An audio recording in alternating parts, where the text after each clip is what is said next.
Telangana RTC సమ్మెలో విషాదం చోటు చేసుకుంది. ఆత్మహత్యా యత్నానికి పాల్పడిన ఆర్టీసీ డ్రైవర్ కోలశంకర్ గౌడ్ మృతి చెందారు. 80% పైగా కాలిన గాయాలతో హైదరాబాద్ లోని అపోలో డిఆర్డీఓలో హాస్పిటల్లో చికిత్స పొందుతూ తెల్లవారుజామున చనిపోయినట్లు కుటుంబ సభ్యులు తెలిపారు. నర్సంపేట ఆర్టీసీ డిపోలో డ్రైవర్ గా పనిచేస్తున్న శంకర్ గౌడ్ నిన్న ఒంటిపై పెట్రోల్ పోసుకుని నిప్పంటించుకున్నారు. నర్సంపేట బస్టాండ్ ఎదుట ఈ ఘటన జరిగింది. వెంటనే ఆయన్ను వరంగల్ ఎంజీఎం కు తరలించారు. అక్కడి నుంచి మెరుగైన వైద్యం కోసం హైదరాబాద్ తీసుకువెళ్లారు. చికిత్స పొందుతూ శంకర్ గౌడ్ మృతి చెందారు.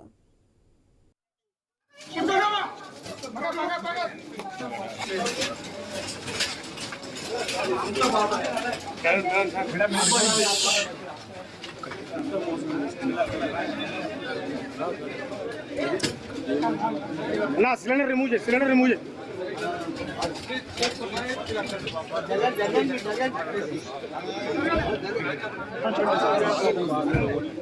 EMT आड़े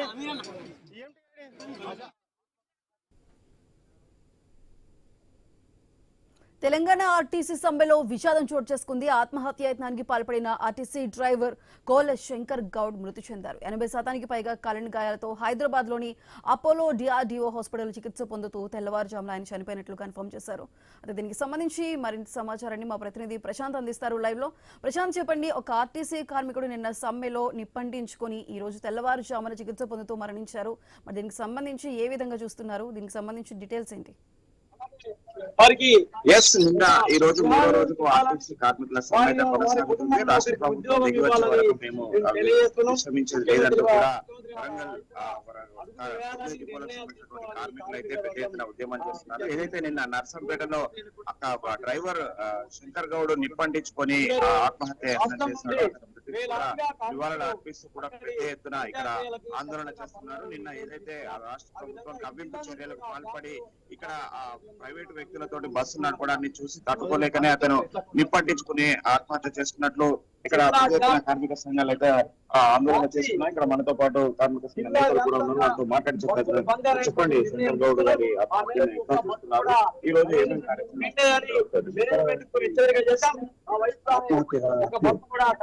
ప్రధానంగా మేనేజ్మెంట్ ప్రభుత్వం చర్చలు జరిపి సాయంత్రం నుండి జరిగేది. డిపో మేనేజర్ల అభిప్రాయంతో కార్మికులు కొంత భయాందోళన గురవడం, వాళ్ళకు భయభ్రాంతులకు గురించి మెసేజ్లు పంపడం, అందులో భాగంగా ప్రధాన బాధ్యత మేనేజ్మెంట్ వహించి ఈ రోజు కార్యాచరణ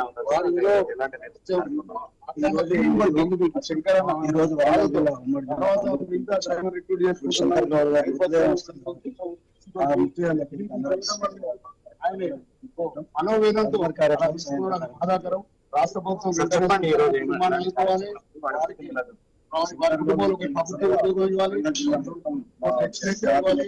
ఇల్లు కూడా లేదు.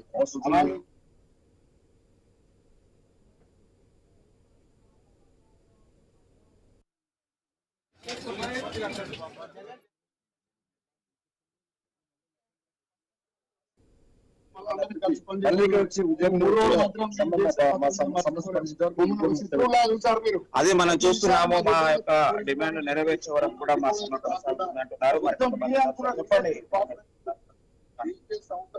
మృతికి కార్మిక వర్గం అంతా కూడా భారమైన హృదయాలతో మా హృదయాలన్నీ కలిసివేస్తున్నాయి. ఎన్నున్నటువంటి శంకరన్న గారు మాతో ఉన్నటువంటి మిత్రులు సౌకర్యం ఈ రోజు వారి మరణం పట్ల తీవ్ర దిగ్భ్రాంతిని వ్యక్తం చేస్తున్నాం. ఖచ్చితంగా అతని హత్య మొదటగా నేను చెప్పేది, ఈ డిపో మేనేజర్ నుండి యాజమాన్యమే బాధ్యత వహించాలని ఈ ప్రభుత్వానికి నేను విజ్ఞప్తి చేస్తాను. ప్రభుత్వం తర్వాత కానీ యాజమాన్యం ఎక్కువ చేస్తే వారి చర్యలకు, వారి రాక్షస చర్యలకు భయపడి తీవ్ర ఆవేదనకు లోనై మరణానికి కారణమైంది. కాబట్టి ఇప్పటికైనా ఈ ప్రభుత్వం ఆలోచించి కార్మికుల న్యాయమైన డిమాండ్లను పరిష్కరించాల్సిందిగా విజ్ఞప్తి చేస్తాను. అది మనం చూస్తున్నాము. మహిళా కార్మికులు కూడా ఉన్నారు. చెప్పండి, ఈ రోజు వారి వృత్తిని ఏ విధంగా చూస్తున్నారు? ఈ రోజు ఏమేమి కార్యక్రమాలు? చనిపోవడం, శంకరన్న చనిపోవడం చాలా బాధాకరము. అది దానికి మేనేజ్మెంటే కారణము, ప్రభుత్వమే కారణము. మమ్మల్ని చర్చలకు పిలిచి మాకు కావాల్సింది ఏదో చేసేస్తే ఇలాంటి ప్రాణాలు కోల్పోరు. గత 55 రోజులు సమ్మె చేసినప్పుడు 32 మంది చనిపోయారు. అప్పటికి కూడా ఆ ప్రభుత్వానికి కనికరమే రాలేదు. ఇప్పుడు కూడా చావులు మొదలైనవి. ఆయనని బాధకు గురి చేసిన వాళ్ళు వెనుక ఎంతో మంది ఉన్నారు. అందరూ ఆయన ఉసురు తగిలి ఆయన ఉసురు తప్పకుండా కలుగుతుంది. ఈ ప్రభుత్వం ఇప్పటికైనా మా మీద జాలి తెలిసి ముందుకు రండి, ముందుకు వచ్చి మా సమస్యలు పరిష్కరించండి. ఆయన్ని చనిపోయిన డేటే మాకు మేనేజ్మెంట్ గా ప్రకటించవలసిందిగా కోరుకుంటున్నాం. అన్నయ్య చనిపోవడం మాకు చాలా బాధాకరము. అసలు విషయం ఏంటంటే ఈ మేనేజ్మెంట్ ఈ కాంగ్రెస్ ప్రభుత్వంలో అసలు చావులు ఉండవనుకున్నాము, సమ్మెలు ఉండవనుకున్నాము, ధర్నాలు ఉండవనుకున్నాం. కానీ మా ప్రభుత్వము తెచ్చుకున్నాం, మేము ఏరికోరు తెచ్చుకున్న ప్రభుత్వం మమ్మల్ని ఇట్లా చేస్తుంది అనుకోలేదు. మేము ఇదే లాస్ట్ డెత్ కావాలి. ఆ శంకర్ గౌడ్ అన్న చనిపోయిన రోజే మాకు అపాయింట్మెంట్ ఇవ్వాలండి. ఇది ఖచ్చితంగా. కానీ సీఎం గారు నిన్న వచ్చి మీరు ఒక్కరోజు ముందు వచ్చిన మా ప్రాణాలు, మా ఆర్టీసీ డ్రైవర్ అన్న ప్రాణం దక్కేది సార్.